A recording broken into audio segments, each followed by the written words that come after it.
The city above was dead. Its tall towers were broken, its lights long gone. What once was a world of shining glass and metal had turned into a graveyard of silence. Rain fell through the cracks of old buildings and poured down into the sewers below, where a poor human boy named Eli lived. Eli was 16. His clothes were torn, his shoes full of holes, and his hair messy like a nest. The sewers were his home. He slept beside old pipes that hummed with warm air and ate whatever scraps he could find from the garbage chutes above. The world had changed long ago, since the Skyfall War, when the alien races came from the stars and took Earth for themselves. Humans were no longer free. Most lived hidden underground, hunted like rats. But Eli was used to it. Every night he would light a small candle, sit beside the old tunnel wall and draw pictures in the dirt. Pictures of a world he never saw. A world with real sunlight, open skies, and people walking freely. Sometimes he talked to himself, pretending his parents were still alive. One night, as the rain echoed through the tunnels, Eli heard something strange. It was not the usual dripping water or the hiss of steam. It was a voice, a soft cry almost like a child. He froze and listened again. "Help," a weak voice whispered. Eli grabbed the rusty metal rod he kept as a weapon. Down here, strange things often crawled in the dark. He moved quietly, following the sound through the narrow passage. The smell of wet metal and dirt filled the air. His heart pounded faster with every step. The cry came again, this time closer. When he turned the corner, he saw a shape lying beside the old drain. At first he thought it was a human, but when his candlelight touched her face, he gasped. It was a girl, but not human. Her skin was pale blue and seemed to glow faintly in the dark. Silver marks ran down her arms like stars. Her eyes were half open, showing golden irises that shimmered weakly. She wore a torn uniform and her right leg was bleeding, glowing with blue light. Eli's first thought was to run. This was an Aurelian, one of the alien rulers. Their kind controlled the skies and treated humans as nothing. Helping her could mean death if anyone found out. But then he saw her shaking, her breathing uneven, her voice trembling. "Please, help me," she said again, her words broken but clear. Eli stood still. He remembered his father's words from long ago before he died. "Even in darkness, son, don't lose your heart." He took a deep breath, then stepped closer. "Don't move," he said softly. "You're hurt." The girl's golden eyes blinked at him. She seemed afraid, not of dying, but of him. He tore a piece of cloth from his sleeve and wrapped it around her leg. The blood, if it was blood, was thick and bright, glowing softly under his fingers. It didn't burn, but it pulsed with strange warmth. "Why are you down here?" he asked. She didn't answer. Her head fell to the side and she fainted. Eli looked toward the sewer entrance. The sound of engines echoed faintly above, the patrol drones. They scanned the lower tunnels every night for escaped humans. If they found an alien here too, they'd kill them both.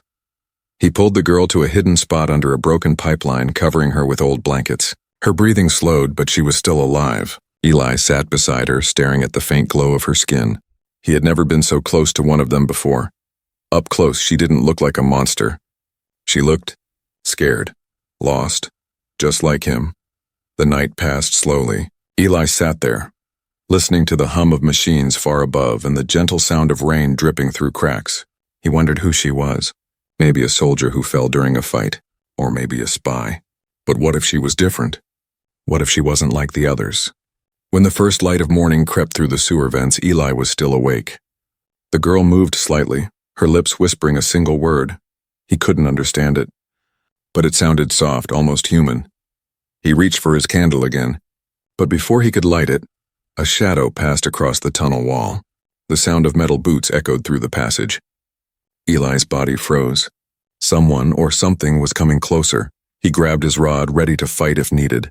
The alien girl stirred, fear flashing in her golden eyes. "Hide," she whispered weakly. Eli quickly covered her again and crouched low. The footsteps grew louder. A sharp beam of light cut through the darkness. A mechanical voice said, "Unauthorized heat signature detected. Searching." Eli held his breath. His heart raced like a drum in his chest. The beam of light swept over the floor, then stopped just inches from his hiding place. He didn't move.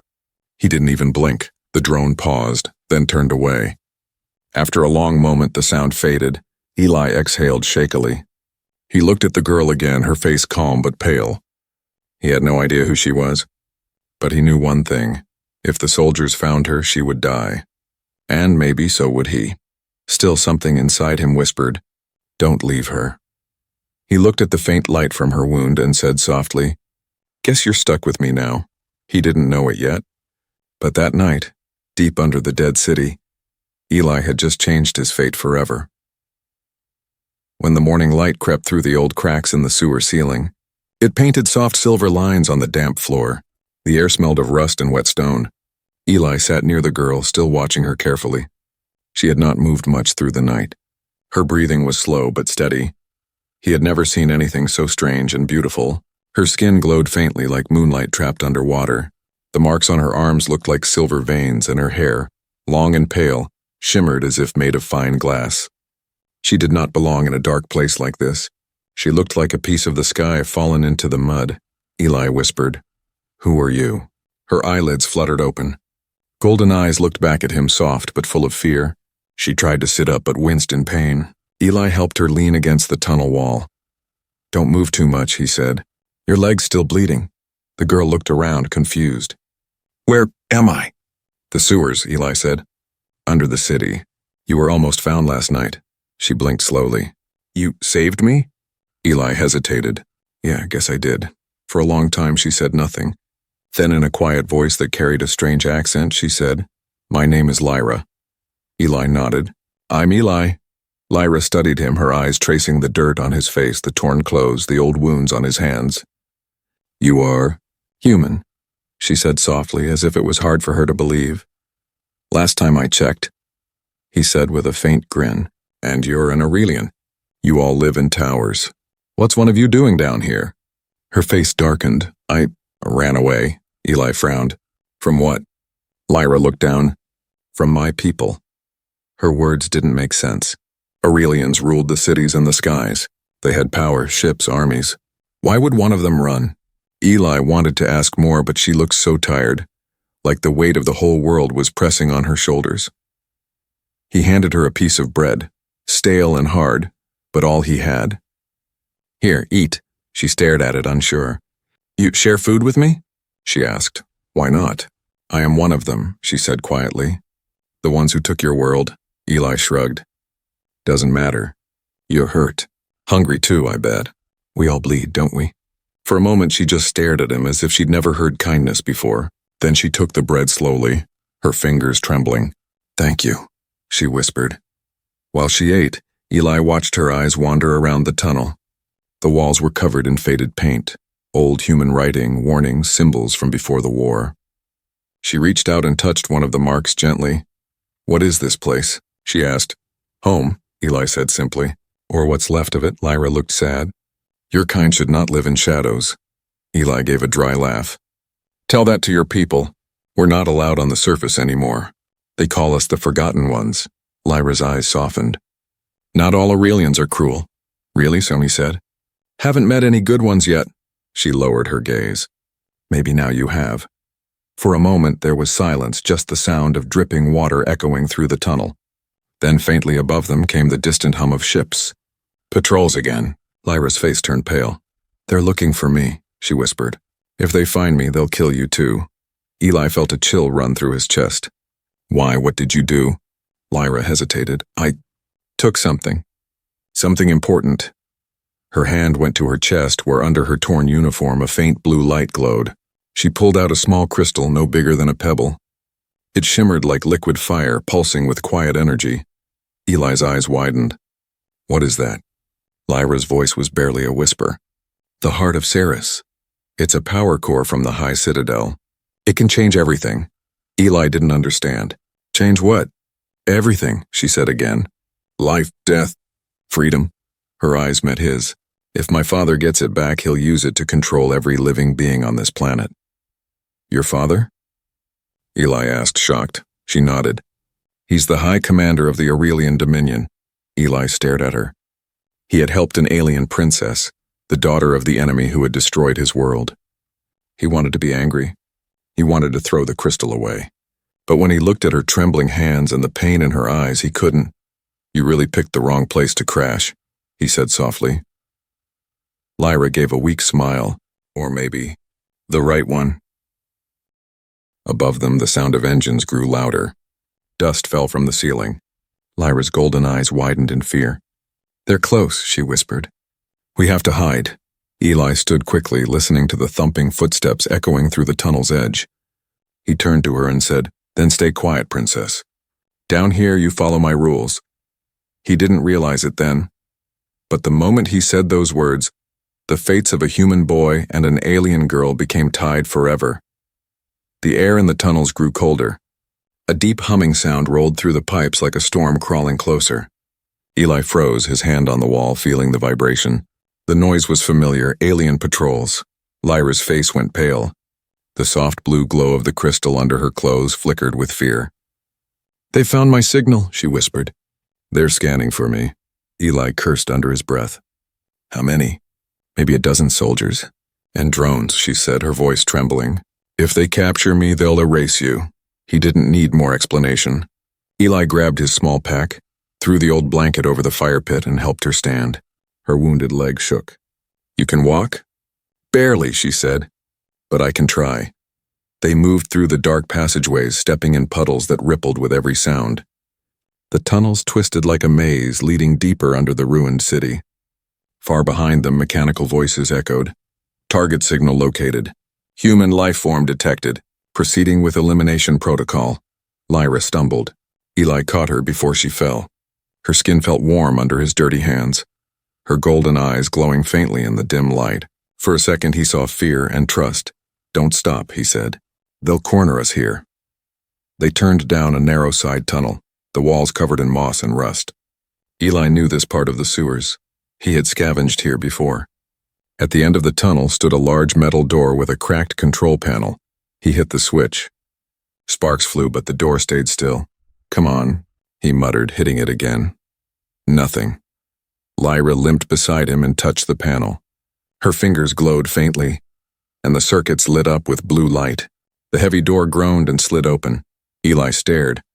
"You can do that?" "Energy manipulation," she said weakly. "Aurelian ability." He didn't understand how, but there was no time to ask. They slipped inside and the door sealed shut behind them. The new tunnel was old, older than the sewers. The walls were lined with cracked tiles and rusted rails. Eli realized they were inside one of the ancient subway lines. Lyra sat down against the wall, breathing hard. "We can't keep running," she said. "They'll track us again." Eli kneeled beside her. "Then we find a way to lose them." She looked at him, eyes filled with disbelief. "Why are you helping me? You could hide, escape, save yourself." He didn't answer right away. He just looked down at the broken floor, remembering his parents. The night soldiers came, the fire, the screams. Finally, he said quietly, "Because I'm not like them. Because someone should help, even if it's the wrong person." Lyra's expression softened. "You're strange, Eli." "Yeah," he said with a small smile. "Humans are like that." Suddenly, a high-pitched screech echoed from behind the door. The metal shook. Drones. They had found the entrance. Eli looked around and spotted an old maintenance pipe. "This way." He climbed up first, then helped her follow.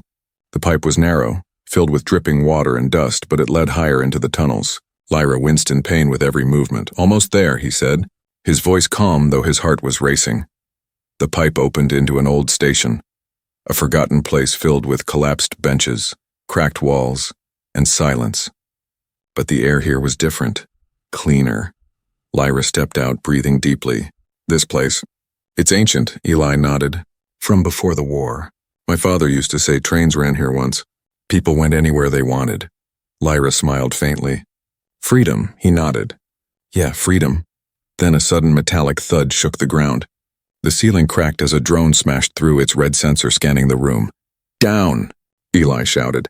He grabbed a piece of metal and swung it as the drone fired a blue beam, slicing through the floor. Sparks rained down. Lyra ducked behind a pillar, clutching the glowing crystal. The drone aimed again. Eli hurled his metal rod into its sensor.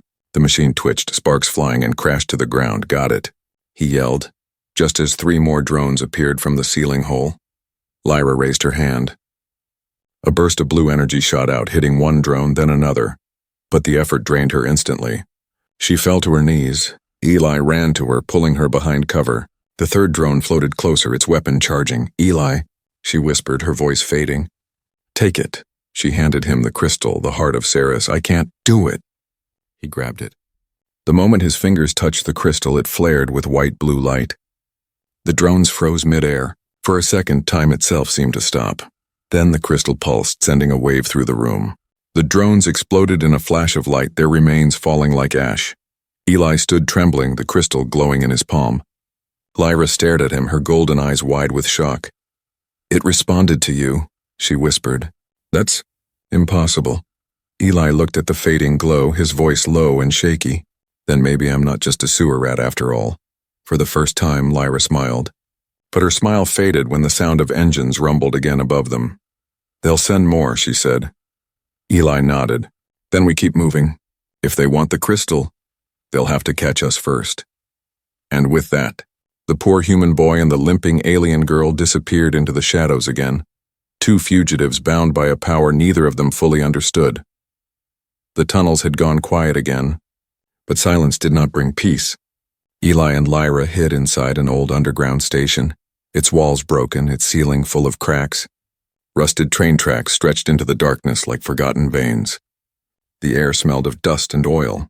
Only the faint blue glow from the crystal lit the space. Eli sat on the ground, staring at it.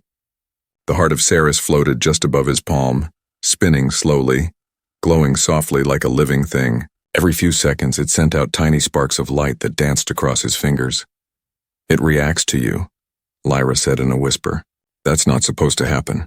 Eli looked up at her. You said this thing only works for your kind, right? Lyra nodded, her golden eyes wide with confusion. Only Aurelians can link to the heart. It's made from our life energy. Humans are too weak to touch it. Eli gave a small smile. Guess it didn't get the message. Lyra didn't smile back. She looked troubled, almost afraid. You don't understand, Eli. This isn't just some energy stone. It's alive. It connects to the world around it, to everything. It chooses its bearer. Eli tilted his head. And it chose me?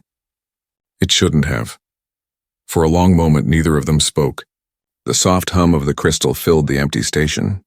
Eli turned it in his hand, watching the light shift between blue and white. It felt warm, almost like it had a heartbeat. He asked quietly, "What does it do, really?" Lyra hesitated. "My people created it centuries ago. It can control energy, matter, even life. It can heal, or destroy. My father planned to use it to build a weapon, a machine that could bend all living things to his will." Eli frowned. "So you stole it to stop him?" She nodded slowly. "I thought if I took it I could end the war before it began, but now, I'm not sure what I've done." Eli looked at her, his eyes softer than before. "You did the right thing. You ran from him. You saved lives." Lyra shook her head. "You don't know him. The High Commander never forgives. He will burn this planet to find me." Eli stood and began pacing. His mind raced.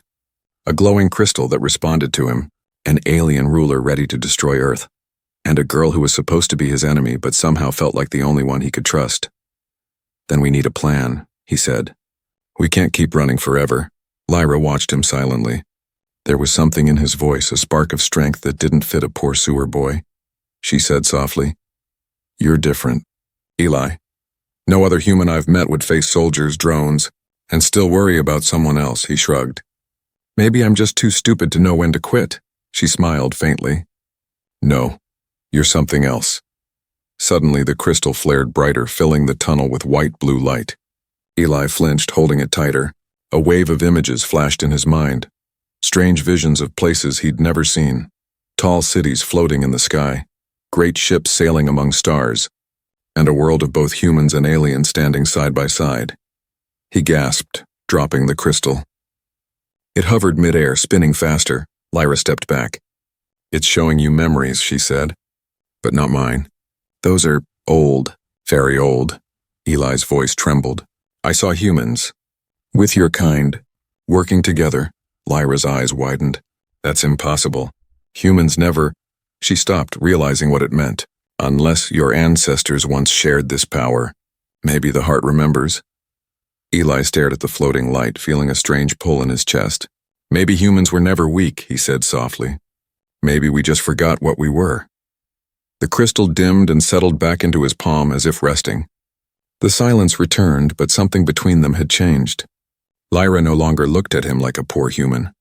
She looked at him like something important. Then a distant sound broke the quiet, a low, mechanical hum. Eli's head snapped up. They're back? Lyra listened. No, it's something else. From the far end of the tunnel, a red glow appeared. A drone? No, it was too large. The air grew hot, the ground trembling slightly. A giant machine rolled out of the darkness, a heavy patrol walker with 3 legs and a mounted cannon. Its red eye scanned the station. Lyra gasped.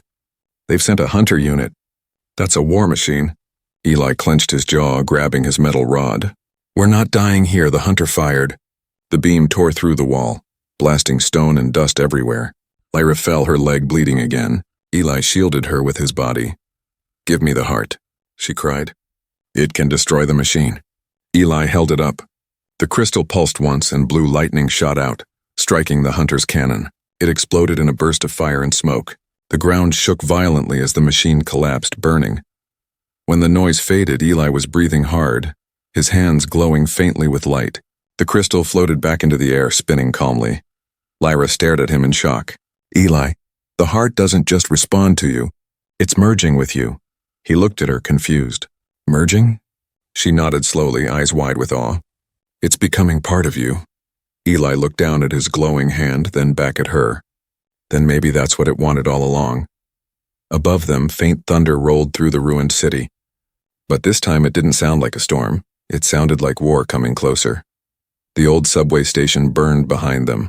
Smoke rose through the broken ceiling, mixing with the cold morning air above. Eli pulled Lyra up by her arm, his face covered in ash. Her leg still bled faintly with blue light, but she refused to stop. They ran through a tunnel half filled with debris and broken rails. Behind them came the deep roar of engines. The Aurelian patrols were closing in. Eli looked back once and saw bright red lights moving fast through the smoke. They're using trackers, he shouted. Lyra's voice was weak but steady. They can't lose my signal. The heart of Ceres sends out energy waves. If it's awake, they'll find us. Then we make it sleep, Eli said. Lyra shook her head. It doesn't work that way. It's connected to you now. He clenched his teeth. Great, so now we're glowing beacons. They burst through a rusted gate and climbed a stairway that led up to the city surface. When they pushed open the heavy metal door at the top, sunlight stabbed their eyes. It was the first time Eli had seen the sky in weeks. The city above was no longer a city. It was a graveyard made of steel. Tall towers leaned like broken bones. The streets were cracked, full of weeds and silence. The only sounds were the distant rumble of ships and the sharp cry of machines. Lyra looked around, breathing heavily. This place, it's dead, Eli nodded. This was downtown once. My mother used to tell me stories about people walking here. Lights everywhere. Now look at it. He glanced toward the skyline. Dark ships hovered far above like vultures circling the ruins. Lyra shivered. If they find us up here, we won't survive. Eli turned to her. Then we keep moving, fast. They ran through the streets, weaving between collapsed buildings and shattered vehicles. The air smelled of dust and fire. As they passed an old billboard, Eli stopped for a moment. It showed a picture of a family smiling under blue skies, humans before the fall. Lyra touched the picture gently. So this is what your kind was like. Eli nodded. Happy, hopeful. He looked at her. Before the war took it all away. She hesitated, guilt flickering in her golden eyes. Not all Aurelians wanted war, Eli. My father's rule is built on fear. Some of us wanted peace, Eli sighed. Maybe peace needs fighters too. Before Lyra could answer, the ground trembled. A loud screech echoed through the street. A shadow passed overhead. An Aurelian scout ship swooped low, scanning the ruins. Down. Eli shouted. They ducked under a collapsed bus as a beam of red light swept over the area. The ship circled once, then released a pack of small drones that scattered like silver insects. Their red eyes glowed as they searched the streets. They found us, Lyra whispered. Eli grabbed her hand. Then we run. They sprinted through the alleyways, the sound of engines roaring behind them. Plasma shots hit the ground, throwing sparks and chunks of concrete into the air. Eli ducked and pulled Lyra behind a broken wall. We can't outrun them, she cried. Then we fight. Lyra stared at him. You can't fight ships. Watch me. He pulled the heart of Ceres from his pocket. It glowed brightly, almost like it understood his anger. He raised it toward the sky and light burst out, blue lightning shooting upward. The nearest drone exploded, then another. Lyra shielded her eyes. "Eli, stop! You'll drain yourself." But Eli didn't stop. The power felt wild inside him, rushing through his veins like fire and thunder. His eyes glowed faintly, his hands trembling with light. The ground cracked beneath his feet as another beam struck the ship's wing, sending it crashing into a distant tower. The explosion shook the entire street. Windows shattered. Dust rained down like snow. When the light faded, Eli fell to his knees, breathing hard. The crystal dimmed, its glow fading to a quiet pulse. Lyra crawled to him, gripping his shoulders. "You can't keep using it like that." "It's too powerful!" Eli looked up at her with a tired smile. "Guess I'm learning the hard way." She pressed her hand to his chest, feeling his heartbeat. "It's not just power, Eli, it's life energy. The heart connects to your soul. Too much of it could burn you from the inside." Eli stared at his glowing palm. "Then I'll use it carefully." "But I won't stop," Lyra frowned. "Why risk your life for someone you just met?" He looked at her, his eyes soft but firm. "Because you needed help. And because I've spent my whole life running. I'm done hiding." Lyra's eyes glistened. "You're foolish," he smiled faintly. "Maybe, but I'm still alive." Before she could answer, a shadow loomed over them. A tall, armored figure standing on the broken street ahead. Its helmet shone silver, its single red visor glowing. Lyra's face went white. "A bounty hunter," she whispered. "They sent him." The figure's deep voice echoed through the silence. "Target acquired. Return the heart or die." Eli rose slowly, standing in front of Lyra, his hand tightening around the crystal. "You'll have to take it from me." The hunter raised his weapon. The air shimmered with heat. Lyra whispered, "Eli, he's too strong." But Eli didn't move. His eyes glowed faintly again, the heart pulsing brighter in his hand. The ruined city held its breath. The hunter took a step forward, and the chase was no longer about running. It was about who would survive the next moment. The street was silent. Broken buildings leaned over like old ghosts watching the scene below. Smoke rose from the wrecked ship in the distance, its flames painting the gray sky orange. Eli stood in the middle of the ruined road, holding the glowing crystal in his hand. Across from him, the bounty hunter waited, tall, armored, and motionless. His silver armor reflected the faint blue glow of the heart of Ceres. His voice came out deep and mechanical. "Surrender the heart, human. This is your only warning." Eli didn't move. His knees shook, his chest still burning from the last fight, but he stood tall. "You want it?" he said quietly. "Come and take it." The hunter raised his weapon, a heavy plasma spear that hissed with energy. The sound alone made the air vibrate. Lyra, hiding behind a half-collapsed wall, tried to stand. "Eli, you can't fight him." "He's trained to kill Aurelians. He'll destroy you." Eli looked back once, a faint smile on his tired face. Then he's in for a surprise. The hunter moved first. His steps were heavy but fast. The spear swung with a flash of blue fire. Eli dodged barely in time, feeling the heat cut the air beside his face. He rolled, grabbed a metal rod from the ground, and swung it hard at the hunter's leg. It hit with a loud clang, metal against metal. The hunter barely flinched. In one motion, the alien slammed his arm into Eli's chest, sending him crashing into a broken car. Eli gasped, pain flooding his body. He struggled to stand, but his legs felt weak. Lyra screamed, "Eli, run!" He coughed, wiping blood from his lip. No more running. The hunter charged again, his spear glowing brighter. Eli raised the heart of Ceres instinctively, and the light burst from his hand, forming a shimmering barrier just in time. The spear struck the shield, sending sparks flying. Eli's eyes widened. "It's protecting me." Lyra stared, speechless. The crystal wasn't just reacting, it was fighting with him. The hunter stepped back, recalibrating his weapon. "Unregistered resonance detected," he said coldly. "The artifact has bonded. Termination required." He fired a burst of plasma from his spear. The shot slammed into the shield, shaking Eli's arm violently. He gritted his teeth and pushed forward. The shield flared, then transformed into a wave of blue energy that exploded outward. The blast threw the hunter backward, smashing him into a wall. Dust filled the air. Eli fell to his knees, breathing hard. The heart's glow dimmed slightly, as if tired too. Lyra ran to him, grabbing his shoulders.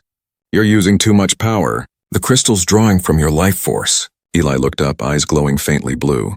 Then I'll give it everything I've got.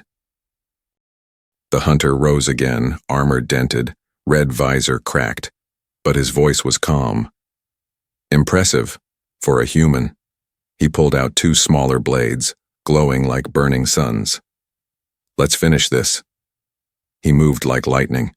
Eli barely saw him before the blades came down. He raised his hand and the heart responded again, forming a bright pulse that met the blades mid-swing. The shockwave shook the ground. For a few seconds, the 2 forces collided, alien technology against raw energy. Sparks rained like stars. The hunter pushed forward. You are nothing, he growled. Eli's voice came out between clenched teeth. Maybe, but even nothing can fight back. He screamed as the heart surged with light. A burst of pure energy shot through the ground, cracking the concrete, throwing both of them apart. The hunter hit the wall again, his armor sparking. Eli collapsed, barely conscious. The crystal floated above him, spinning faster and faster, filling the street with blinding light. Lyra shielded her eyes. Eli, stop! You'll burn yourself alive! But he didn't hear her. His thoughts faded into the light, memories flashing in his mind, his parents' faces, the laughter before the war, the faces of humans hiding underground, the smell of rain in the sewers. If I die here, he thought, at least I'll die fighting for something. The hunter rose one last time, his armor broken but his weapon still burning. You cannot win, he said. Eli looked up at him, eyes glowing brighter now, white and blue mixed like lightning. Watch me. He lifted his hand. The heart of Sarah's pulsed once, then unleashed a massive wave of energy that tore through the air. The hunter's armor shattered, his weapon melted in his grasp. The red visor flickered, then went dark. The explosion echoed through the ruins. When the light faded, only silence remained. Eli fell backward, barely breathing. Lyra ran to him, tears in her eyes. She pressed her hand to his chest. His heartbeat was weak but still there. Eli, she whispered, voice breaking. You did it. You won. He opened his eyes slowly, his voice soft. Did we? Lyra looked around. The street was empty, the hunter's remains glowing faintly in the dust. But far above in the gray clouds she saw movement, ships, hundreds of them. The Aurelian army. Her heart sank. They're coming, she whispered.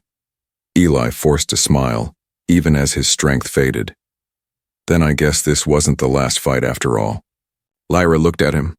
This poor human boy from the sewers, broken, bleeding, but standing against an empire. And something inside her changed forever. She took his hand. Then we fight together. Eli nodded weakly. Together. And as the sound of thunder rolled across the dead city, the heart of Ceres glowed once more, its light rising into the clouds like a signal to the world that hope was not gone yet. The night of fire ended slowly. When the dawn came, it rose over a city that no longer belonged to anyone. The streets were quiet, the smoke lifting into a pale orange sky. The once bright ships that filled the heavens were gone, replaced by silence and scattered clouds. Eli woke with pain spreading through every bone in his body. He lay on cold concrete, the broken street still glowing faintly from the battle. The heart of Ceres floated a few feet away, dim now, as if asleep. Lyra knelt beside him, her eyes red from crying but full of relief. You're alive, she whispered. Eli groaned and tried to sit up. His body shook, but somehow he managed. Feels like I got hit by a planet, he said with a weak grin. Lyra smiled softly. You almost did. That explosion reached half the city. He looked around. The ruins glowed faintly under the new sunlight. The air was calm for the first time in years. The constant hum of alien ships was gone. The Aurelian patrols vanished. What happened? He asked. Lyra looked at the sleeping crystal. When the heart released its energy, it didn't just destroy the hunter. It sent a pulse through every Aurelian machine on this planet. Their systems collapsed. Their control fell apart. Eli blinked. So, they're gone? Not gone, she said. Just powerless. The thought hit him slowly. For years, humans had lived like ghosts, hiding in sewers and shadows. Now, for the first time, the sky was open. He leaned back, staring at the light breaking through the clouds. I never thought I'd see the sun again. Lyra watched him quietly. Her golden eyes glowed in the morning light. You made it happen. Eli shook his head. No. We did. A quiet wind moved through the street, carrying dust and broken leaves.